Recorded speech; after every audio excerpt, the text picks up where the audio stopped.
mo kanina.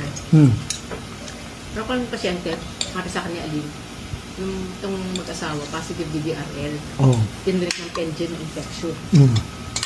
Yung sinak yung bata kanina, BDRL positive. Hindi ko alam paano pag-manage na yung BDRL ng bata eh.